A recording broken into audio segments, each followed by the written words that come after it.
Discuss करेंगे कि endocrine system क्या है और इसके जो मेन पॉइंट्स है वो डिस्कस करेंगे। इसमें लिखे द स्टडी ऑफ हार्मोन्स, ठीक है, and their related disorder is called endocrine system. Endocrine system के अंदर हम हार्मोन्स के बारे में डिस्कस करेंगे और हार्मोन्स का मतलब ये है कि ये वो मैसेंजर होते हैं जो बॉडी के एक पार्ट में प्रोड्यूस होते हैं और दूसरे पार्ट में एक्ट करते हैं। A chemical messenger produce in one part of the body act on other part of the body is known as of hormones. अब हार्मोन्स के बारे में स्टडी करना और इससे जो रिलेटेड डिसऑर्डर है वो हम एंडोक्राइन सिस्टम में पढ़ते हैं, ठीक है जी। एंडोक्राइन सिस्टम के अंदर हम कुछ ग्लैंड्स की जिक्र करेंगे। तो सबसे पहले तो आप लोग लिखें कि एंडोक्राइन ग्लैंड्स कौन कौन से हैं, ठीक है जी। एंडोक्राइन ग्लैंड, अब जो एंडोक्राइन ग्लैंड्स हैं इसकी डेफिनेशन क्या है? Those gland which secrete their secretion, ये जो भी सिक्रीशन देते हैं ये विदाउट डक्ट देते हैं, मतलब इसको हम डक्टलेस ग्लैंड कहते हैं। क्या कहते हैं? Ductless glands of the body, मतलब ऐसे ग्लैंड जो भी सिक्रीट करते हैं वो डक्ट के बगैर देते हैं ब्लड को, तो उसको क्या कहते हैं? Endocrine gland. और जो ग्लैंड अपनी सिक्रीशन डक्ट में देंगे वो एक्सोक्राइन ग्लैंड होते हैं, वो हम डिस्कस करेंगे अलग पार्ट में, ठीक है। लेकिन एंडोक्राइन ग्लैंड हमेशा डक्ट के बगैर होते हैं, इसलिए उसको हम डक्टलेस ग्लैंड कहते हैं। दूसरी बात आप लोगों ने याद रखने हैं, इसकी जो एग्जाम्पल है, the most important example of endocrine gland is called pituitary gland. क्या होता है? Pituitary gland. इसको हम master gland of the body भी कहते हैं क्योंकि ये मेजॉरिटी हार्मोन सिक्रीट करते हैं जो हमारे बॉडी पे मुख्तलिफ फंक्शन परफॉर्म करते हैं। पिट्यूटरी ग्लैंड के नीचे लिखे the next one is called that is thyroid gland. कौन सा? Thyroid. Thyroid gland is one of the endocrine gland. Number 3 parathyroid gland, क्योंकि थायराइड ग्लैंड के पीछे 4 नंबर में क्या होता है? Parathyroid gland. पैराथायराइड ग्लैंड के नीचे लिखे adrenal gland. These are those gland present above the kidney, ये किडनी के ऊपर होते हैं और ये ग्लैंड वो हार्मोन सिक्रेट करते हैं जिसके बगैर लाइफ इम्पॉसिबल है। इस वजह से इन ग्लैंड्स को हम लाइफ सेविंग ग्लैंड्स कहते हैं। एड्रीनल ग्लैंड का जो दूसरा नाम है इसको हम सुप्रा रीनल ग्लैंड्स कहते हैं। What gland? Supra renal gland. Supra mean above, renal mean kidney, तो किडनी के ऊपर ग्लैंड को हम सुप्रा रीनल ग्लैंड या एड्रीनल ग्लैंड भी कहते हैं, ठीक है जी। इसके बाद लिखे the next one that we will discuss that is called pancreas. एक क्या होता है? पेंक्रियाज। तो pancreas is one of the mixed gland, इसमें एंडोक्राइन फंक्शन भी है और एक्सोक्राइन फंक्शन भी है। तो पेंक्रियाज को हम डिस्कस करेंगे डिटेल से और इन सब चीज़ों के नीचे लेके वी विल डिस्कस हाइपोथैलेमस। किसके बारे में? हाइपोथैलेमस। तो हाइपोथैलेमस हम डिस्कस करेंगे और यहाँ पे next last but not the least this is called pineal gland. Which gland? Pineal gland. Exam के अंदर आप लोग को आएगा कि smallest gland of the body कौन सा है? Answer is pineal gland. अब आप लोग को मैं जहाँ पे स्टार बताऊंगा कम से कम आप लोगों को 1 या 2 एमसीक्यू क्वेश्चन ये पिट्यूटरी ग्लैंड से आएंगे, ये लिख ले, क्योंकि रिसेंटली जो मैंने खुद एग्जाम दिया है हर एक ग्लैंड उन लोगों ने टच किया था। इस तरह आप लोगों को भी एमबीबीएस के लेवल पे क्वेश्चन आते हैं। 1 एमसीक्यूज मिनिमम थायराइड से आएगा क्योंकि इसमें हम T3 T4 की जिक्र करेंगे, हाइपरथायराइडिज्म हाइपोथायराइडिज्म वो डिस्कस करेंगे। 1 एमसीक्यूज क्वेश्चन कैल्शियम की रेगुलेशन पे आता है क्योंकि इस ग्लैंड से पैराथायराइड हार्मोन आते हैं PTH जो कैल्शियम को रेगुलेट करता है। Adrenal gland is one of the favourite examiner question 2 MCQs question. 1 या 2 एमसीक्यूज आप लोग 2 लेके, क्योंकि पेंक्रियाज के अंदर जब बीटा सेल डैमेज होते हैं उससे डायबिटीज बनता है, तो डायबिटीज के ऊपर ड्रग्स के बारे में, ग्लूकोज के बारे में क्वेश्चन आते हैं और हाइपोथैलेमस से भी रिलेटेड एक क्वेश्चन जरूर आता है। तो दीज आर द 6, 7 या 8 तक जो क्वेश्चन है ये एंडोक्राइन ग्लैंड से आप लोग को जरूर एग्जाम में आएंगे, ठीक है जी। अब आते हैं अपने कंसेप्ट की तरफ, प्रॉपर टॉपिक्स की तरफ। देखिए एक डायग्राम ड्रा करते हैं और इस डायग्राम के जरिए आप लोगों ने कुछ चीजें सीखनी है। The most important thing that you people should know, this is hypothalamus and this is below connected with pituitary gland. किसके साथ? Pituitary gland. इतना याद रखें प्लीज, इंपोर्टेंट वन, कि जो ऊपर वाला ग्लैंड है दिस इज कॉल्ड हाइपोथैलेमस। आप लोगों को पता है कि ब्रेन के 3 पार्ट्स होते हैं, fore brain, mid brain and hind brain. ये जो हाइपोथैलेमस है ये 4 ब्रेन का हिस्सा है, ठीक है जी। यहाँ पे this gland is called pituitary gland. Pituitary gland के अंदर 2 लोब्स होते हैं, this is called anterior pituitary lobe. इसका नाम क्या है? Anterior pituitary lobe. और इस साइड पे देखें this is called posterior pituitary lobe. और आप लोग को मैंने लास्ट टाइम क्लास में ये बात बताई थी कि जो पिट्यूटरी ग्लैंड है इसको हाइपोफिशियल ग्लैंड भी कहते हैं, ठीक है जी। तो याद रखना है this is anterior lobe and this is called posterior lobe. लेकिन एग्जाम पॉइंट ऑफ व्यू के लिए 2 बात और भी सुने। कभी कभार एग्जाम में आता है कि जो एंटीरियर लोब है पिट्यूटरी ग्लैंड का, इसका एक और नाम है, इसको हम कहते हैं adeno hypophysis. It is called adeno hypophysis. और जो पोस्टीरियर लोब है इसको हम कहते हैं न्यूरो हाइपोफाइसिस। ठीक है जी, न्यूरो हाइपोफाइसिस। तो please remember these names, adeno hypophysis anterior lobe, neuro hypophysis is posterior lobe. ठीक है जी, तो ये दो लोब याद रखने हैं। और ऊपर पिट्यूटरी ग्लैंड के साथ ऊपर क्या कनेक्टेड है, हाइपोथैलेमस। ठीक है जी, अब आते हैं क्वेश्चन की तरफ। ये जो हाइपोथैलेमस है इसके अंदर एक स्ट्रक्चर होता है, this structure is called supra optic nucleus. इसका नाम क्या होता है, सुप्रा optic nucleus. Please remember, very very important one, this is called supra optic nucleus. इसको अगर हम सिंपल देखें दैट इज कॉल्ड SON। इसको क्या कहते हैं, SON। फिर इसी हाइपोथैलेमस में एक और स्ट्रक्चर होता है, इसको हम कहते हैं पेरी वेंट्रिकुलर न्यूक्लियस। इसका नाम क्या है, periventricular, periventricular nucleus. ठीक है जी, इसको अगर हम सिंपल ले लें तो PVN, इसको हम क्या कहेंगे, PVN। ठीक है जी, ये दो पॉइंट्स आप लोगों ने और से सीखने हैं। अब प्लीज रिमेंबर, इसी टॉपिक से थोड़ा सा साइड पे आप लोग यहाँ पे नोट में लेके, अगर हम ब्रेन की बात करते हैं, brain, what is the main cells of the brain, neurons. और जो न्यूरॉन्स है इसके तीन पार्ट होते हैं, cell body, dendrites and axon. अब ये डेफिनेशन लेके, collection of cell body of many neurons, अगर बहुत सारे न्यूरॉन्स इकट्ठे हो जाए और उसकी किस चीज की कलेक्शन हो जाए, तब सेल बॉडी। लेकिन we are talking about inside CNS, किसके अंदर, CNS। तो CNS में कितनी चीजें हैं, दो, ब्रेन एंड स्पाइनल कार्ड। अगर ब्रेन या स्पाइनल कार्ड के अंदर CNS में बहुत सारी न्यूरॉन्स की क्या चीज इकट्ठी हो जाए, सेल बॉडी, इनको हम न्यूक्लियस कहेंगे। क्या कहेंगे, न्यूक्लियस। ठीक है जी, न्यूक्लियस का दूसरा मतलब ग्रे मैटर है। आप लोगों ने व्हाइट मैटर, ग्रे मैटर ये नाम सुने हैं कि नहीं। तो सवाल यह है MCQs के अंदर कि अगर बहुत सारी न्यूरॉन्स की सेल बॉडी इकट्ठी होती है किसके अंदर, CNS में, तो उसको न्यूक्लियस कहते हैं। तो hypothalamus is a part of what, answer is CNS। ये तो ब्रेन के अंदर है। तो यहाँ पे बहुत सारी न्यूरॉन्स की किस चीज की कलेक्शन हुई है, सेल बॉडी। इस चीज के वर्ड में क्या आता है, न्यूक्लियस। लेकिन न्यूक्लियस के अलग अलग नाम है, तो इस न्यूक्लियस का नाम पेरी वेंट्रिकुलर है और इसका नाम सुप्रा ऑप्टिक है। क्लियर है, ये पॉइंट जरूर याद रखें। अब सवाल ये है कि ये जो सुप्रा ऑप्टिक न्यूक्लियस, चले जी आप लोग इस तरह याद रखें, ये एक MCQs आता है इसलिए मैं पुश करता हूँ कि इस पर थोड़ा सा टाइम लगा लूँ। ये राउंडेड जो पार्ट आप लोगों को नजर आ रही है और इसके अंदर सेंटर में न्यूक्लियस होता है। क्या होता है, न्यूक्लियस।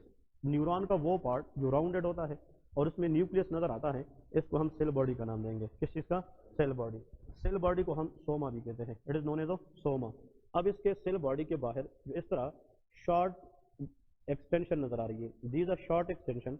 ये एक है कि मेनी है, many, multiple, the multiple short extension is called dendrites. ये क्या होते हैं, डेंड्राइट्स। और इसी से एक निकलने वाला जो सबसे लॉन्ग होता है इसको हम एक्सॉन्स कहते हैं। क्या कहते हैं, एक्सॉन। इसी एक्सॉन के ऊपर एक शीट होता है जिसको माइलिन शीट कहते हैं, और इस माइलिन शीट का काम इम्पल्स को फास्ट कंडक्ट करने में हेल्प करना। ठीक है जी, अब और से सुने, व्हाट इज दिस पार्ट, शाबाश। ये हमारे पास क्या है, डेंड्राइट्स है। ये राउंडेड पार्ट क्या है, सेल बॉडी है, और ये क्या है, एक्सॉन है। इसको और से देखें तो यहाँ पे आप लोग इमेजिन करें कि ये जो कलेक्शन हुई है बहुत सारी सेल बॉडी की, इसको हमने क्या नाम दिया है, तो ये न्यूक्लियस जो आता है, न्यूक्लियस, ये सेल बॉडी की कलेक्शन है कि एक्सॉन की, सेल बॉडी। और जहाँ पे सेल बॉडी होती है तो वहाँ पे क्या निकल होता है, एक्सॉन। तो यहाँ के सेल बॉडी से एक्सॉन निकलेगा कि नहीं, ये एक सेल बॉडी है कि कलेक्शन है, कलेक्शन है। तो एक्सॉन एक होगा कि बंडल में, बंडल में। और वो सारे के सारे जो एक्सॉन है ना, जो इस सेल बॉडी से निकले हैं, वो सारे के सारे किस लोब की तरफ आ रहे हैं, पोस्टीरियर पिट्यूटरी लोब की तरफ आ रहे हैं। तो we can say axon extension coming from the nucleus in hypothalamus and they go toward the posterior pituitary lobe। इसी से भी अपने क्या निकलेंगे, शाबाश, एक्सॉन्स निकलेंगे कि नहीं। और ये जो बंडल है एक्सॉन की वो भी किधर जा रही है, पोस्टीरियर पिट्यूटरी लोब में जा रही है, इंटीरियर लोब में नहीं जा रही है। समझ रहे कि नहीं। तो एक MCQ क्वेश्चन और से सुने बात, हाइपोथैलेमस के जो neuron, axon is a part of neuron, ये जो पूरा मैंने बनाया है ये एक न्यूरॉन है। तो वी कैन से कि हाइपोथैलेमस से जो न्यूरॉन नीचे आ रही है ये किस लोब में जा रही है, एंटीरियर में को पोस्टीरियर में, पोस्टीरियर में। इस हाइपोथैलेमस से न्यूरॉन अगर नहीं जा रही तो वो किस में नहीं जा रही, एंटीरियर में। तो किस लोब के अंदर न्यूरॉन की एक्सटेंशन आ रही है, पोस्टीरियर, इसलिए इसका नाम न्यूरो हाइपोफाइसिस है, इसमें न्यूरॉन आ रही है। अब समझ गए कि नहीं। पोस्टीरियर लोब का नाम दूसरा क्या है, न्यूरो हाइपोफाइसिस, क्योंकि इसके अंदर न्यूरॉन की एक्सटेंशन आ रही है। मेरी बात समझ रहे हैं। अब सवाल और से सुने, कैसे पता चलेगा कि ये सेल बॉडी है कि एक्सॉन है। सेल बॉडी के अंदर हमेशा अंदर क्या होता है, न्यूक्लियस होता है। क्या होता है, न्यूक्लियस होता है। अब सवाल ये है कि न्यूक्लियस जो है उसके अंदर DNA होता है। क्या होता है, DNA। डीएनए से मैसेंजर आरएनए बनती है, और मैसेंजर आरएनए से फ्यूचर में प्रोटीन बनती है। क्या बनती है? प्रोटीन। इस न्यूक्लियस के अंदर, what is the name of this nucleus? शाबाश, supra optic nucleus. This is the exam question, और ये एनएलई के अंदर जरूर आता है कि सुप्रा ऑप्टिक न्यूक्लियस के अंदर एक हार्मोन बनता है, उस हार्मोन का नाम क्या है? This is called anti diuretic hormone. ADH का नाम सुना है? This is called anti diuretic hormone, that is known as of ADH. This MCQs come in the exam. आज के बाद प्लीज याद रखें, जो एंटी डाईयूरेटिक हार्मोन है ये हाइपोथैलेमस के अंदर किस न्यूक्लियस में बनता है? सुप्रा ऑप्टिक न्यूक्लियस में बनता है। फिर ये वाला कौन सा न्यूक्लियस है? शाबाश, पेरी वेंट्रिकुलर न्यूक्लियस। ये भी एक हार्मोन बनाता है, उस हार्मोन का नाम है ऑक्सीटोसिन। कौन सा? ऑक्सीटोसिन। ठीक है जी, ये दो हार्मोन आप लोगों ने याद रखने हैं। अब यहाँ पे फोकस करें कि जब यहाँ पे क्या बनता है? शाबाश, एडीएच, तो फिर ये यहाँ से नीचे आता है एक्सान की वजह से, और यहाँ पे आकर क्या हो जाता है? स्टोर हो जाता है। क्लियर है कि नहीं? यहाँ पे कौन सा हार्मोन आएगा? एनीवन? शाबाश, यहाँ पे कौन सा हार्मोन आएगा? ऑक्सीटोसिन आएगा। क्लियर है? अब मैं यहाँ पे एक सेंटेंस बता रहा हूँ, ADH and oxytocin they store in the posterior lobe of pituitary gland but they actually synthesize in the hypothalamus। तो अगर एग्जाम के अंदर आता है कि ADH और ऑक्सीटोसिन कहाँ बनते हैं, पिट्यूटरी में कि हाइपोथैलेमस में? हाइपोथैलेमस में। लेकिन सिर्फ स्टोर कहाँ पे होते हैं? पोस्टीरियर लोब में होते हैं। तो अगर आप स्पेसिफिक जाए कि ADH स्पेसिफिक कहाँ पे बनता है? सुप्रा ऑप्टिक न्यूक्लियस में, और स्पेसिफिक जो ऑक्सीटोसिन है ये पेरी वेंट्रिकुलर न्यूक्लियस में बनता है। समझ रहे? तो ये एमसीक्यूज आप लोगों ने याद रखनी है एग्जाम पॉइंट ऑफ व्यू के लिए। ठीक है जी, अब आते हैं इसकी मेन कंसेप्ट की तरफ, जो आप लोगों ने याद रखना है एग्जाम के लिए, वो आप लोग अब बताने लगा। ये क्लियर है कि नहीं? अब इस पे दो चीजें लिखे, यहाँ पे आप लोग पहला हेडिंग दे दे ADH, anti diuretic hormone. Please इसके बारे में याद रखें, it is also known as vasopressin. इसका दूसरा नाम क्या है? वेजोप्रेसिन, ये इसका दूसरा नाम है। एडीएच हार्मोन का दूसरा नाम क्या है? वेजोप्रेसिन हार्मोन है। इसमें आप लोगों ने जो एमसीक्यूज के लिए याद रखना है इंपोर्टेंट वन, उसमें आप लोग लेके it is synthesize in supra optic nucleus but stored in posterior, हाँ जी, पिट्यूटरी लोब। ठीक है जी, इसका मतलब यह है कि जो हमारे पास एडीएच है, एडीएच हार्मोन कहाँ पे बनता है? सुप्रा ऑप्टिक न्यूक्लियस में, लेकिन सिर्फ स्टोर कहाँ पे होता है? पोस्टीरियर पिट्यूटरी लोब में होता है। नेक्स्ट एमसीक्यूज क्वेश्चन याद रखें कि the stimulus for the release of ADH. शाबाश, अब इस गौर से सुने, ये एमसीक्यूज आता है एग्जाम के अंदर कि वो कौन सा स्टिमुलस है जिसकी वजह से जो बॉडी है वो किस चीज को रिलीज करेगी? एडीएच। अब गौर से सुने, the reason is hyper osmolarity. इस कंडीशन में हाइपर ऑस्मोलरिटी। अब इसका मतलब क्या है?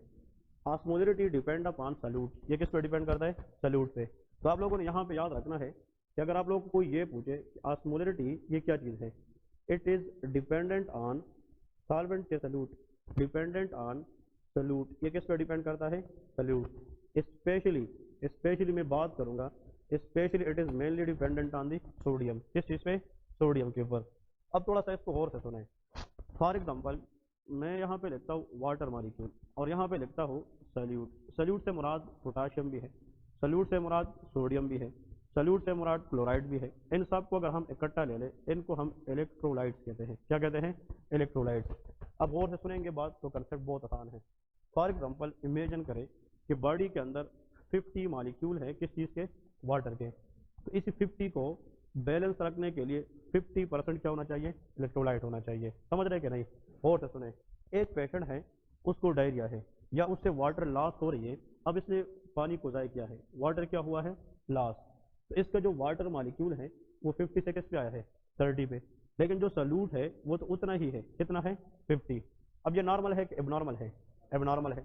50% को बैलेंस करने के लिए 50 चाहिए, लेकिन अगर इससे हम 20% लॉस करें तो कितना रह जाएगा?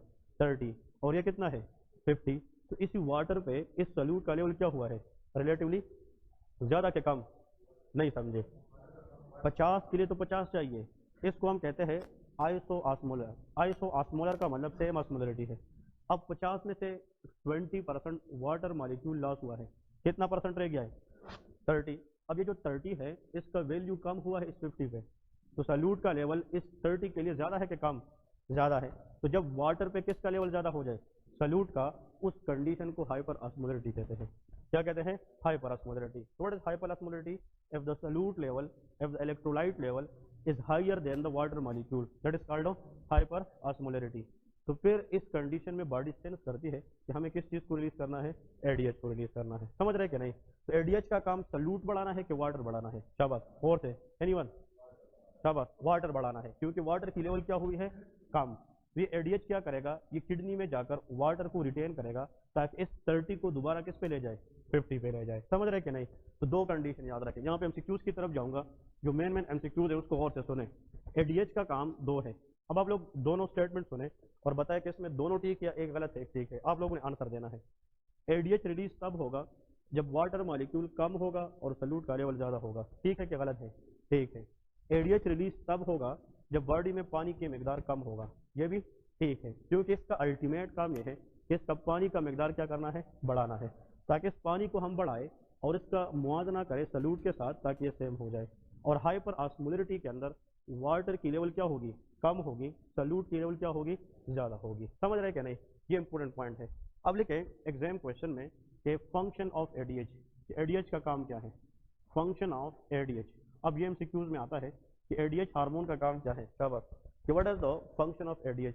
एडीएच कहाँ बनता है? सुपर ऑप्टिक न्यूक्लियस में। कहाँ पे स्टोर होता है? पोस्टीरियर पिट्यूटरी लोब में। और जब ये यहाँ से रिलीज होता है, ब्लड में आता है, तो ब्लड के जरिए ये पहुंच जाता है काम करने के लिए किडनी पे। कहाँ पे? किडनी पे। तब लेके इसकी जो एक्शन है ये दो जगहों पे काम करता है। कितनी जगहों पे? दो जगहों पे। One is in the ADH act in the kidney, और number two ADH act on the blood vessel. कहाँ पे काम करता है? Blood vessel. किडनी पे काम करता है और ब्लड वेसल पे। सवाल ये है, किडनी के अंदर आप लोगों को पता है the main functional unit cells of the kidney is called nephrons. इसको नेफ्रॉन्स कहते हैं। Anyone can tell me the parts of nephron? शाबाश, गिन ले। One is PCT, another is DCT, another is collecting duct, loop of Henle. तो अगर exam के अंदर आ जाए कि जो एडीएच है ये नेफ्रॉन के किस पार्ट पे काम करेगा? Answer is collecting duct. कहाँ पे? Collecting duct. And this question we also face in the exam multiple time, कि अगर एग्जाम के अंदर आता है कि ADH act in the nephron in which part? Answer is collecting duct. ठीक है जी, ये हम डिस्कस करेंगे। इस तरह लूप ऑफ हेनले पे लूप डायूरेटिक काम करते हैं, डीसीटी पे थायराइड डायूरेटिक काम करते हैं, इसी तरह कलेक्टिंग डक्ट के ऊपर एडीएच काम करता है। समझ रहे कि नहीं? अब सवाल ये है, इस कलेक्टिंग डक्ट के ऊपर एक किस्म के रिसेप्टर्स होते हैं जिसको हम V2 रिसेप्टर्स कहते हैं। कौन सा? V2। तो this V2 receptor in the collecting duct will be activated by which hormone? ADH. और जब एडीएच किस रिसेप्टर पे एक्ट करे? V2। इस वजह से it help in retention of water. ये किस में काम करेगी? Retention of water. तो आप लोग खुद सोचें कि जब एडीएच किडनी पे काम करेगा तो किडनी से वाटर की क्या करेगा? रिटेंशन करेगा। एडीएच कोशिश करता है किडनी जिस पानी से यूरिन बना रही है उसको यूरिन में ना जाने दे, उसको दोबारा क्या करे? रिटेन करे, ताकि इस लो लेवल को पानी की मिकदार को क्या करे? इंक्रीज कर सके। तो एडीएच का काम पानी को यूरिन में आउट करना है या वापस बॉडी में लाना है? बॉडी में। तो ये हार्मोन यूरिन की वॉल्यूम को बढ़ाएगी कि कम करेगी? हाँ, कम करेगी। इसलिए इसका नाम क्या रखा गया? A stand for anti against. Diuretic का मतलब यूरिन है, तो ऐसा हार्मोन जो किसके खिलाफ काम करे? यूरिन के, तो उसका नाम एडीएच है। और अगर आप यूरिन के खिलाफ काम करेंगे तो यूरिन वॉल्यूम कम होगा और जो पानी से यूरिन बनना था वो दोबारा बॉडी में रिटेन होगा। तो इसलिए हार्मोन का नाम क्या रखा गया है? एडीएच रखा गया है। समझ रहे कि नहीं? नंबर टू, सेम एडीएच अगर जाकर कहाँ पे काम करे? ब्लड वेसल पे। तो ब्लड वेसल के अंदर 3 लेयर्स होते हैं, ट्यूनिका, एडवेंटिशिया, ट्यूनिका मीडिया और tunica intima. ADH act on tunica media. ये कहाँ पे काम करता है? ट्यूनिका मीडिया पे। इस ट्यूनिका मीडिया के अंदर स्मूथ मसल्स होते हैं। कौन से? Smooth muscles. इस स्मूथ मसल के अंदर गौर से सुने, बहुत इंपॉर्टेंट एमसीक्यू क्वेश्चन। इस स्मूथ मसल के ऊपर V1 रिसेप्टर्स होते हैं। कौन से? V1। अगर एडीएच हार्मोन किस रिसेप्टर पे एक्ट करे? V1 which is present in the smooth muscle of tunica media layer of the blood vessel, it will cause vasoconstriction. ये क्या करेगी? वेजो कंस्ट्रक्शन करेगी। समझ रहे कि नहीं? तो अब दो बातें गौर से सुने। एडीएच अगर आप ब्लड वेसल पे छोड़ दे तो उससे ब्लड वेसल की कंस्ट्रक्शन होगी कि डायलेशन? कंस्ट्रक्शन। तो इसलिए इस हार्मोन का काम वेसल को प्रेस करना है कि डायलेट करना है? प्रेस। इसलिए इसका दूसरा नाम वेजोप्रेसिन है। तो गौर से सुने, वेजोप्रेसिन इसको इसलिए कहते हैं कि वेजो कंस्ट्रक्शन करता है किस रिसेप्टर पे काम करके, V1। How many kidneys we have, 2। तो किडनी के अंदर इसके V2 रिसेप्टर्स होते हैं, इस तरह याद रखें। तो एग्जाम के अंदर आता है what is the function of ADH. हाँ जी, फंक्शन ऑफ एडीएच आपका आंसर क्या है, इट डिपेंड अपॉन के वेयर इट एक्ट। अगर एडीएच किस पे काम करे, किडनी पे, तो रिटेंशन ऑफ वाटर करेगा। अगर ये वेसल पे काम करे तो वेजो कंस्ट्रक्शन करेगा। एडीएच अगर किडनी पे काम करना चाहे तो किस पार्ट पे करेगा, collecting ducts on which receptor, V2। और अगर ये ब्लड वेसल पे काम करना चाहे it will act on the V1 receptor in vasoconstriction. चले जी, अब मुझे ये बता दे एमसीक्यूज के तौर पे, अगर मैं कलेक्टिंग डक्ट के लेवल पे, ये कलेक्टिंग डक्ट का एरिया है, उस पर कौन सा रिसेप्टर है, शाबाश, what is this receptor, V2। और अगर मैं स्मूथ मसल ले लूँ, ये ब्लड वेसल है और इस पर एडीएच का कौन सा रिसेप्टर है, दिस कॉल्ड ऑफ V1। अब और से सुने, अगर इस पे मैं बाहर से कौन सी चीज ले आऊँ, एडीएच, और इस पर भी अगर कौन सी चीज को अटैच कर लें, एडीएच। और से सुने, आप लोगों को पता है कि यार इस सेल के अंदर पहले से कुछ मॉलिक्यूल होते हैं, जब एडीएच इस पर काम करेगा तो एडीएच फर्स्ट मैसेंजर है, क्या है, फर्स्ट मैसेंजर। इस सेल को अब पता नहीं है कि मेरे ऊपर कौन आएगा। अब ये दरवाजा है, ये बंद है, इस दरवाजे को जो पहले खोलेगा वो दरवाजे के लिए पहला मैसेज होगा कि नहीं। तो जब बाहर से कोई भी चीज आए और किस पर काम करे, V2, तो वो कौन सा मैसेंजर होगा, फर्स्ट मैसेंजर। तो जब एडीएच किस पे काम करे, V2 पे, किसके अंदर, किडनी, तो फिर जो मैसेज एडीएच ने लाया होगा वो सेल के अंदर ट्रांसफॉर्म होगा कि नहीं। और सेल के अंदर जो सबसे पहले मैसेज मिलेगा किसी को, तो उस बंदे का नाम साइक्लिक एएमपी है, क्या है, साइक्लिक एएमपी। फिर से सुने, V2 रिसेप्टर मैसेज किससे लेगा, एडीएच से, और फिर किसको ट्रांसफॉर्म करेगा, साइक्लिक एएमपी। और साइक्लिक एएमपी जो है कलेक्टिंग डक्ट के दरवाजे खोलेगा ताकि जो पानी यूरिन में जा रही थी उसको दोबारा क्या कर सके, रिटेन कर सके। समझ गए क्या नहीं।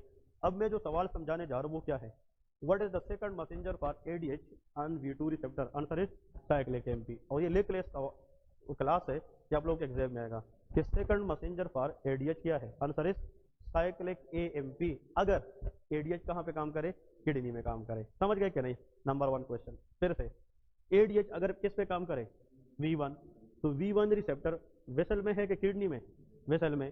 तो जो एक्शन किडनी करती है वो वेसल भी करती है कि अपोजिट, अपोजिट है, अपोजिट है। इसका काम रिटेंशन है, इसका काम वेजो कंस्ट्रक्शन है, दोनों डिफरेंट है। तो साइक्लिक एएमपी यहाँ पे होनी चाहिए कि डिफरेंट चीज होनी चाहिए, शाबाश। मैं फिर से रिपीट करता हूँ, जिसने एंडोक्राइन सही पढ़ लिया उसने एमबीबीएस के बहुत सारी चीजें पढ़ ली। It's a very tough system but very easy to understand. ये सारा एक गेम है, थोड़ा गौर से सुने, जहां पे नहीं समझ आए फिर बताए, हम फिर से रिपीट करेंगे। लेकिन at the end of the lecture everyone should have a clear crystal concept कि हमने आज क्या पढ़ा है। फिर से, एडीएच अगर किस कहाँ पे काम करना चाहे तो किस रिसेप्टर पे करेगा, V2। तो जब एडीएच इसको मैसेज देगा तो ये मैसेज फिर V2 आगे किसको देगा, साइक्लिक एएमपी। तो पहला मैसेंजर तो कौन था, एडीएच, और इसके बाद जो मैसेज किसको मिलेगा वो सेकंड होगा। तो second messenger for ADH in the kidney is of cyclic AMP. ये सवाल क्लियर हो गया। ये चाहे जिधर भी आप जाकर किसी को बताएंगे, it's a brilliant question to remember for the exam, ठीक है जी। लेकिन गलती लोग क्या करते हैं, एग्जाम में आता है second messenger for the ADH, तो ऑप्शन ए में होता है साइक्लिक जीएमपी, ये अलग चीज है, ये हम किसी और जगह पढ़ेंगे। Second messenger for ADH cyclic AMP, adenosine monophosphate होता है, ठीक है जी। चले जी, अब आप थोड़ा सा मेरे साथ कोऑपरेट करें। अगर एडीएच काम करना चाहे कहाँ पे, ब्लड वेसल, तो किस रिसेप्टर को अटैच होगा, V1। यार ये जो V1 से काम करना चाहता है वो आया सेम काम है जो V2 से करना चाहता है कि डिफरेंट है, डिफरेंट है। V2 से क्या करना चाहता है, टेंशन ऑफ वाटर। V1 से क्या करना चाहता है, वेजो कंस्ट्रक्शन, तो डिफरेंट है ना। तो एग्जाम में आता है कि जब एडीएच V1 पे काम करें तो ये इसको मैसेज देगा कि नहीं। अब ये V1 आगे भी मैसेज ट्रांसफॉर्म करेगा किसी को कि नहीं। लेकिन ये हम कहाँ की बात कर रहे हैं, ब्लड वेसल। उस सेकंड मैसेंजर का नाम होता है IP3। कौन सा, IP3। ये गौर से सुने, तो second messenger for ADH in the blood vessel is IP3, but second messenger for ADH in the kidney is cyclic AMP. समझ गए क्या नहीं। इन दोनों में फर्क है और please remember for the exam, very very commonly asked of exam questions. अब गौर से सुने, ये जो IP3 है ना, इसका काम क्या है, थोड़ा सा इसको गौर से सुने। ये हमने एक सेल लिया है, कहाँ से हमने लिया है, ब्लड वेसल, और सेल के अंदर एंडोप्लाज्मिक रेटिकुलम होता है। उसके अंदर ये जो IP3 है ये सेल के अंदर इंक्रीज करता है, इस एरो का मतलब इंक्रीज कैल्शियम। ये किसको इंक्रीज करता है, कैल्शियम। ये अपनी जिंदगी का एक कंसेप्ट बना ले कि जिस सेल में IP3 एक्टिवेट होता है वो उस सेल के अंदर किस चीज को बढ़ाएगा, कैल्शियम। और कैल्शियम हेल्प इन रिलैक्सेशन के कंट्रैक्शन, कंट्रैक्शन, इसलिए कैल्शियम बढ़ने की वजह से क्या होता है, वेजो कंस्ट्रक्शन होता है, ये एग्जाम में आता है, ठीक है जी। तो अब दो बातें आप लोगों ने सीख ली, मैं एक दफा रिपीट करता हूँ फिर आगे चलते हैं। ADH will act on the kidney on which receptor, V2, तो उसका सेकंड मैसेंजर क्या होना चाहिए, साइक्लिक एम्प, तब रिटेंशन ऑफ वाटर होगी। जब एडीएच ब्लड वेसल पे काम करता है on which receptor, V1, that will activate of IP3, जिसकी वजह से क्या बढ़ेगी, कैल्शियम एंड वेजो कंस्ट्रक्शन होगी, ठीक है जी। ये इसके जनाब मेन इंपोर्टेंट एमसीक्यूज थे। अब आते हैं दो पॉइंट्स की तरफ। अगर फॉर एग्जांपल एग्जाम के अंदर पूछा जाए कि जो एडीएच है, अब इसको और से सुने, हाँ इधर देखिए, for example a condition where ADH is absent or fail to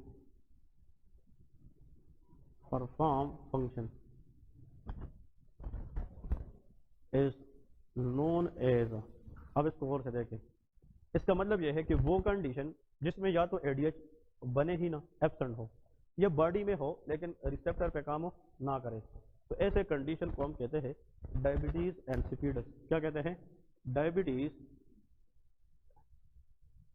insipidus, very very important one. एक तो डायबिटीज मलाइटस होता है, वो अलग चीज़ है, वो हाइपरग्लाइसीमिया की वजह से होता है। डायबिटीज इंसिपिडस का वर्ड आज के बाद कोई बोले तो इतना पता होना चाहिए कि एडीएच का मसला है। किस चीज़ का, एडीएच का। अब यहाँ पे दो बातें और से सुने। जो डायबिटीज इंसिपिडस है इसको हम टिपिकली डिवाइड करते हैं कितनी टाइप्स में, टू टाइप्स में। तो और से सुने, उन टू टाइप्स के अंदर एक का नाम है सेंट्रल डायबिटीज इंसिपिडस, एक क्या होता है, सेंट्रल डायबिटीज इंसिपिडस, और एक का नाम होता है nephrogenic diabetes insipidus, that is called nephrogenic diabetes insipidus. अब और से सुनेंगे, ठीक है जी। जो सेंट्रल डायबिटीज इंसिपिडस है ना, इसमें होता यह है, in this condition ADH is absent. अगर एक बंदा है उसके बॉडी में एडीएच है ही नहीं, मतलब एडीएच एब्सेंट है, तो फिर उस कंडीशन का नाम सेंट्रल डायबिटीज इंसिपिडस है। कुछ लोग होते हैं, आप उसका सीरम में एडीएच चेक करते हैं, एडीएच ब्लड में आता है लेकिन वो रिटेंशन ऑफ वाटर नहीं करता, तो एडीएच बनने का मसला है कि रिसेप्टर पे काम करने का, रिसेप्टर पे, तो उसका नाम नेफ्रोजेनिक होता है। यहाँ पे लेके इन दिस कंडीशन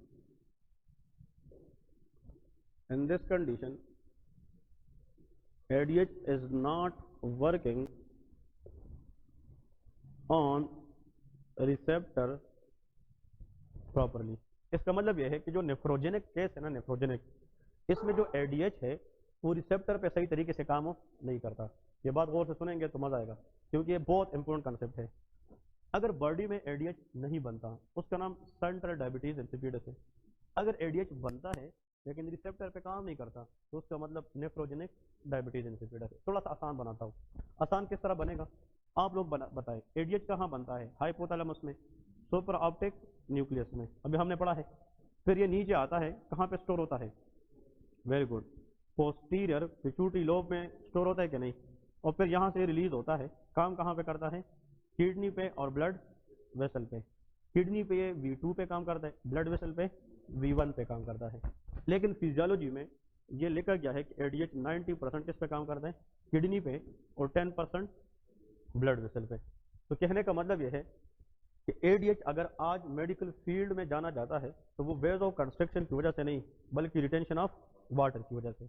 ADH का मेन काम कहाँ पे होता है, किडनी पे, but it also act on the blood vessel. लेकिन 90% इसको लोग जानते हैं because act on the kidney, और जब ये किडनी पे काम करे किस रिसेप्टर पे, V2, it will help in the retention of water, ठीक है जी। अब इसको गौर से सुने please, that is very easy to understand. बस जस्ट एक मिनट इधर फोकस करें कि मैं क्या लिखने जा रहा हूँ।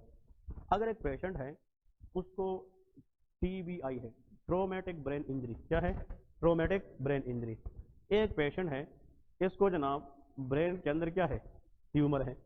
कोई भी ऐसा रीजन जो दिमागी हो, ब्रेन के अंदर हो, जिसमें सुपरा ऑप्टिक न्यूक्लियस डैमेज हो जाए, क्या हो जाए, डैमेज, तो आया वो ADH बना सकेगा, नहीं बनाएगा। तो यहाँ पे जब ADH नहीं बनेगा तो यहाँ पे नहीं आएगा, तो ब्लड में ADH होगा कि एब्सेंट होगा, एब्सेंट होगा। तो जब ADH नहीं है तो रिटेंशन ऑफ वाटर भी नहीं होगी। अब समझ रहे कि नहीं। अब ADH अगर बॉडी के अंदर क्या है, एब्सेंट, तो फिर किडनी का मसला है कि ब्रेन का मसला है? ब्रेन, जहाँ पे बनता है। और ये कहाँ पे बनता था? हाइपोथैलेमस में। और hypothalamus is a part of central nervous system. तो सेंट्रल मसले में एडीएच बनेगा नहीं, तो इसलिए सेंट्रल डायबिटीज इंसिपिडस है। सेंट्रल नर्वस सिस्टम का मतलब हाइपोथैलेमस का इशू है, ब्रेन का इशू है, तो एडीएच है ही नहीं। अगर ये एडीएच क्या करे शाबाश, बनाए, ये काम कर रहा है, ये बनाए, तो फिर यहाँ पे आएगा कि नहीं? फिर यहाँ पे भी आएगा। तो ब्लड में फिर आएगा कि नहीं? अगर एडीएच ब्लड में आया लेकिन किडनी के अंदर जो कौन सा रिसेप्टर है, V2, ये काम ना करे, तो ADH present in the blood but not act on V2 receptor. तो ब्रेन का इशू है कि किडनी का? किडनी। और किडनी के मेन सेल कौन से होते हैं? वेरी गुड, कौन से सेल? कलेक्टिंग डक्ट्स का मसला है। तो अगर एडीएच है लेकिन किडनी के अंदर किस सेल का मसला है? नेफ्रॉन। तो उसका मतलब क्या है? नेफ्रोजेनिक डायबिटीज इंसिपिडस है। तो नेफ्रोजेनिक का मतलब नेफ्रॉन का इशू है, और नेफ्रॉन का इशू मतलब किस रिसेप्टर का इशू है? V2 का इशू है। समझ रहे कि नहीं? तो एग्जाम में आता है कि जो सेंट्रल डायबिटीज इंसिपिडस है इसकी काज क्या है? अब नंबर 1 ट्रोमेटिक ब्रेन इंजरी, ठीक है। Number 2 tumour. क्या होता है? Tumour. So these are the main two causes: traumatic brain injury and of tumor. These are the leading causes of central diabetes insipidus. लेकिन एक पेशेंट है, उसको नेफ्रोजेनिक केस है। नेफ्रोजेनिक का मतलब क्या है? मसला कहाँ पे है? ब्रेन में कि किडनी में? किडनी। और किडनी के अंदर किस रिसेप्टर? V2। कुछ लोगों में ये बाई बर्थ इशू होता है, दैट इज जेनेटिक म्यूटेशन। किस वजह से? जेनेटिक म्यूटेशन की वजह से, मतलब खानदानी ये मसला होता है, उनका V2 रिसेप्टर काम नहीं करता। नंबर 2 जो मैंने अभी MRCP में भी फेस किया है और NRE1 में भी आता है, वो ये है, एक पेशेंट है, अगर वो बाइपोलर डिसऑर्डर का पेशेंट है। किस चीज़ का? बाइपोलर। तो बाइपोलर डिसऑर्डर में इंसान ऐसा ड्रग लेता है जिससे इसकी मूड को स्टेबलाइज करे। The drug of choice is lithium. कौन सा? लिथियम। और जो लिथियम ड्रग है, इसका साइड इफेक्ट ये है कि ये V2 रिसेप्टर को डैमेज करता है। तो एग्जाम के अंदर आ जाए, एक पेशेंट है, वो साइकेट्रिक प्रॉब्लम में है, बाइपोलर डिसऑर्डर, और वो एक मेडिसिन ले रहा है जिसके बाद उसकी बॉडी में कौन सा हार्मोन काम करना कर सके? एडीएच। तो वो कौन सा ड्रग होगा? लिथियम होगा। तो लिथियम का साइड इफेक्ट ये है, it can cause nephrogenic diabetes insipidus. समझ रहे? वेरी वेरी इंपॉर्टेंट वन, ठीक है जी। नेक्स्ट क्वेश्चन देखें, अनदर वेरी इंपॉर्टेंट वन यहाँ पे, दैट इज कॉल्ड, एक एंटीबायोटिक है डिमीक्लोसाइक्लिन। कौन सा? डिमीक्लोसाइक्लिन। ये एक एंटीबायोटिक है, इसकी डोज भी अगर हम ज्यादा यूज करें, ये बैक्टीरियल इन्फेक्शन में यूज होता है, ये भी V2 रिसेप्टर को डैमेज करता है। तो डिमीक्लोसाइक्लिन की साइड इफेक्ट भी है, it can cause nephrogenic diabetes insipidus, ठीक है। और आखिर में last but not the least, hyper calcaemia. किस वजह से? Hyper calcaemia. जब कैल्शियम की मिकदार बहुत ज्यादा होती है तो excess calcium can also disrupt the V2 receptor. तो अगर आप कैल्शियम की मिकदार को बहुत ज्यादा बढ़ाए तो जो एक्सेस कैल्शियम है ये भी V2 रिसेप्टर को डैमेज करने की एबिलिटी रखता है। समझ रहे कि नहीं? अब सवाल यह है, वो कौन सा हार्मोन है जो कैल्शियम को बढ़ाता है? PTH, parathyroid hormone. तो आप लोग को ये भी तो पता है कि hyper calcemia is seen in hyper parathyroidism. किसके अंदर?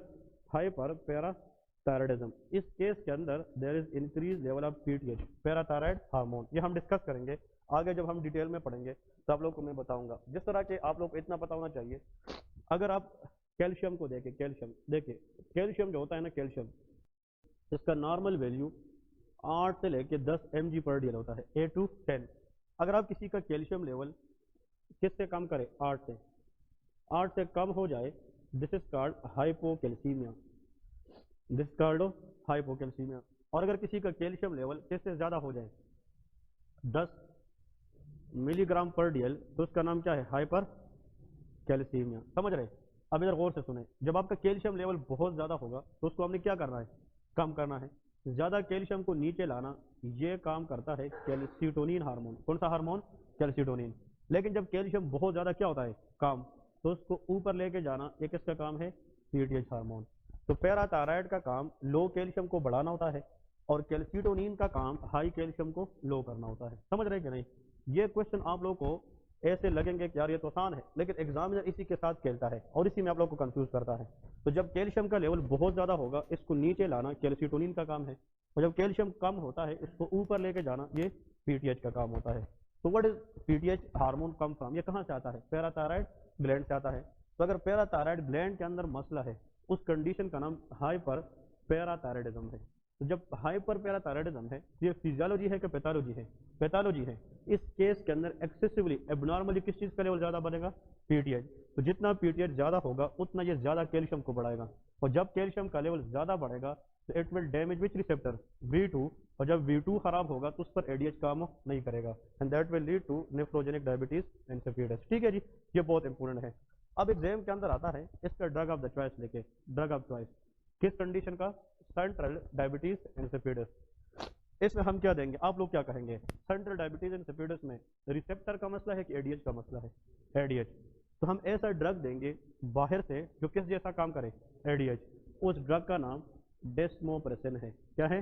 Desmopressin acetate. जो नाम सुना है, desmopressin acetate. This drug act like exactly ADH. ये किस जैसा काम करता है? एडीएच। इसलिए फिजियोलॉजी के अंदर इसको हम एडीएच एनालॉग कहते हैं। क्या कहते हैं? ADH analogue. एनालॉग का मतलब सिमिलर ड्रग। ये वो ड्रग है जिसका 99% एक्शन किस जैसा है? एडीएच जैसा है। समझ रहे कि नहीं? अब आप लोगों ने ये सवाल नहीं किया कि सर हम एडीएच क्यों नहीं देते? फार्मास्यूटिकली एडीएच जैसा एडीएच शक्ल में अभी तक बना नहीं है, तो हम अगर एडीएच नहीं दे सकते तो एडीएच जैसा ड्रग तो दे सकते हैं कि नहीं? और उसका नाम क्या है? डेस्मोप्रेसिन एसीटेट है। और ये जो है इसकी जो ट्रीटमेंट है depend upon the cause. Depend upon cause. हम काज को देखते हैं। काज का मतलब क्या है? अगर कैल्शियम का लेवल ज़्यादा है पहले उसको क्या करेंगे? कम करेंगे, ताकि V2 रिसेप्टर की जो डैमेजिंग कैपेबिलिटी है उसको क्या कर सके? कम कर सके। अगर किसी ड्रग की वजह से है तो वो ड्रग क्विट करेंगे। एक पेशेंट है वो लिथियम ले रहा है, किस के लिए? बाइपोलर डिसऑर्डर के लिए। अभी बताया था कि नहीं? तो अगर आप लिथियम देंगे और एक पेशेंट में ये प्रॉब्लम आ गई तो आप इसको मजीद कंटिन्यू करेंगे कि स्विच ऑफ करेंगे? स्विच ऑफ करेंगे, इसको फिर नहीं देंगे, कोई और ड्रग देंगे। इसका अल्टरनेट ड्रग कार्बामाज़ेपिन है। क्या देंगे? कार्बामाज़ेपिन। तो carbamazepine is the second line drug for bipolar disorder. हम दो कंडीशन में लिथियम नहीं दे सकते। कितने कंडीशन में? दो। Anyone. One is cover nephrogenic diabetes insipidus. Number 2 pregnancy, क्योंकि this drug can cross placenta and it damage the heart. ये फीटस के अंदर हार्ट को डैमेज करके एक डैमेज कराती है, हार्ट में ट्राइकस्पिड वाल्व को डैमेज करती है। उसको हम कहते हैं एप्स्टीन एनोमली। क्या कहते हैं? एप्स्टीन। ये भी एग्जाम में आता है। तो आप लोग अगर गुड स्टूडेंट लिखना चाहें तो एग्जाम में काम आ जाएगा। ये लिख ले कि अगर एक पेशेंट है वो प्रेगनेंसी में किस ड्रग का इस्तेमाल करेगी? हाँ, लिथियम। तो उसके आने वाले बच्चे में कौन सा एनोमली होगी? Epstein anomaly.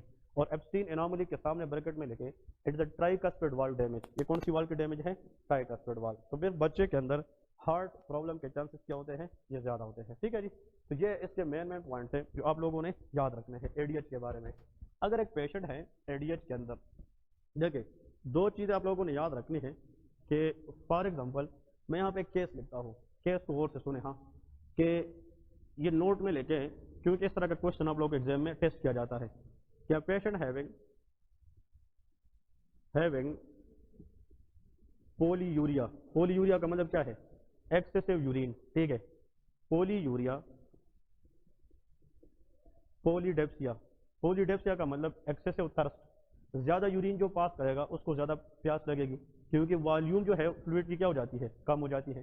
तो पोलीयूरिया एंड ऑफ पोलीडेप्सिया। अब और से सुने। And having weakness. पेशेंट को पोलीयूरिया पोलीडेप्सिया के साथ क्या है? वीकनेस भी है। अब प्रॉब्लम यह है, मेन पॉइंट इज दिस, कि यूरिन ऑस्मोलरिटी। यूरिन ऑस्मोलरिटी, अब इसमें आप लोगों को याद रखें, low. Urine osmolarity is low and after desmopressin acetate आपने पेशेंट को क्या दिया? The urine osmolarity is high still remain low। चलिए क्वेश्चन आप लोगों पे छोड़ता हूँ, आप लोग इसको गौर से पढ़ें और आंसर देने की कोशिश करें। मैं थोड़ा सा आसान बनाता हूँ कि कंसेप्ट में क्या पूछने जा रहा हूँ। एक मरीज है, वो कहते हैं कि मुझे ज़्यादा पेशाब आ रही है, पोलीयूरिया। जितनी मरतबा वो ज़्यादा यूरिन पास करता है उतनी ज़्यादा उसको प्यास लगती है, पोलीडेप्सिया। फिर आपने उसका यूरिन टेस्ट किया और ऑस्मोलरिटी जो यूरिन की आ रही थी वो कम आ रही थी। ऑस्मोलरिटी डिपेंड अपॉन सल्यूट के सॉल्वेंट, सल्यूट इलेक्ट्रोलाइट। यूरिन में इलेक्ट्रोलाइट की लेवल क्या आ रही है? कम के ज़्यादा? फिर से osmolarity depend upon solute. Solute ज़्यादा, ऑस्मोलरिटी भी ज़्यादा। सल्यूट कम, ऑस्मोलरिटी भी कम। पेशेंट की यूरिन ऑस्मोलरिटी कम है तो यूरिन में सल्यूट क्या है, उस पे पानी की मिकदार क्या है, पानी की मिकदार ज्यादा है, इसलिए पेशेंट को पोलीयूरिया है। पोलीयूरिया होगी, यूरिन ज्यादा जाएगी तो वाटर मिकदार ज्यादा होगा, सल्यूट क्या होगा, कम होगा। यहां तक क्वेश्चन क्लियर है? फिर से सुने। फिर आपने इस मरीज को एक गोली खिलाई, किस चीज की, डेस्मोप्रेसिन एसीटेट की। किस चीज की, डेस्मोप्रेसिन। उस मरीज में अगर डेस्मोप्रेसिन एसीटेट देने से ऑस्मोलरिटी क्या हो गई, बढ़ गई, तो फिर क्या मसला है। और अगर ऑस्मोलरिटी इसी तरह एज टेस्ट क्या रही, लो रही, तो फिर क्या मसला है। शाबाश। एंड 90% आई होप कि आप लोग इसको आंसर कर सकें। लेकिन just think for a while, take 30 second, discuss with each other and just give me the answer, कि मुझे पता चले कि आप इसको समझ सके हैं। हाँ, हाई ब्रेन का इशू है, हाँ जी। लो नेफ्रॉन का इशू है, चले जी नेक्स्ट। हाँ,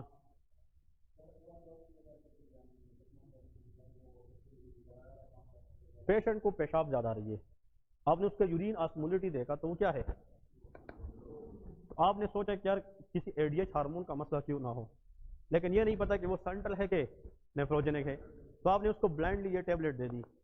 अगर इस टेबलेट देने के बाद यूरिन की ऑस्मोलरिटी क्या हो गई, तो इसका मतलब इस ड्रग ने किस जैसा काम किया, एडीएच, और एडीएच का काम रिटेंशन ऑफ वाटर है। तो ये ड्रग अगर रिटेंशन ऑफ वाटर करे तो फिर ज्यादा पानी यूरिन में जाएगी कि बॉडी में आएगी, बॉडी में आएगी। तो यूरिन के अंदर पानी का मिकदार हो कम होगा तो सल्यूट का लेवल ज्यादा, तो ऑस्मोलरिटी ज्यादा होगी। अगर आप ये ड्रग देंगे भी, लेकिन अगर मेन इशू कहां पे है, किडनी, तो इस ड्रग देने के बाद ये काम कर सकेगा, नो। तो अगर ये ड्रग देंगे ना, इसका काम रिटेंशन ऑफ क्या है, वाटर है। अगर कौन सी चीज काम कर रही है, किडनी, लेकिन अगर किडनी खराब है तो ये काम कर सकेगा, तो रिटेंशन ऑफ वाटर हो नहीं होगा, तो ज्यादा वाटर रिटेन होगा फिर यूरिन में जाएगा, यूरिन में जाएगा तो सल्यूट लेवल क्या रहेगा, कम। तो अगर इस ड्रग के देने से ऑस्मोलरिटी ज्यादा होती है, इट्स मीन कि इसने काम किया है, तो फिर इशू किडनी में नहीं है, इशू कहां पे है, ब्रेन में। तो ये सेंट्रल डायबिटीज इंसिपिडस है। और अगर आप ये ड्रग देंगे और देने के बावजूद भी काम ना करे, तो फिर इशू कहां पे है, किडनी में। तो ऑस्मोलरिटी कम का मतलब नेफ्रोजेनिक डायबिटीज इंसिपिडस है। अब समझ गए कि नहीं। इसी तरह के क्वेश्चन आप लोग को एग्जाम में लाते हैं और टेस्ट करते हैं कि आप लोग को पता भी है कि नेफ्रोजेनिक और सेंट्रल में क्या फर्क आता है। ठीक है जी। तो फिर से सुने, व्हाट इज डेस्मोप्रेसिन एसीटेट। ये एक मेडिसिन है जो किस हार्मोन जैसा काम करता है, एडीएच, और इसका काम रिटेंशन ऑफ वाटर है। तब ये करेगा जब ये किस पे काम करेगा, V2। अगर V2 काम ही नहीं करता तो फिर अगर आप ये देंगे भी तो ये काम नहीं करेगा, तो ऑस्मोलरिटी पे कोई असर हो नहीं पड़ेगा। जो पहले से लो था उसी तरह ही लो आएगा, क्योंकि रिसेप्टर ही खराब है। लेकिन अगर रिसेप्टर ठीक है तो फिर ये रिटेंशन ऑफ क्या करेगा, वाटर करेगा। और जब ज्यादा वाटर बॉडी को देंगे तो यूरिन में सल्यूट का लेवल क्या होगा, ज्यादा वाटर कम हो जाएगा, तो ऑस्मोलरिटी हाई हो जाएगी। ठीक है जी।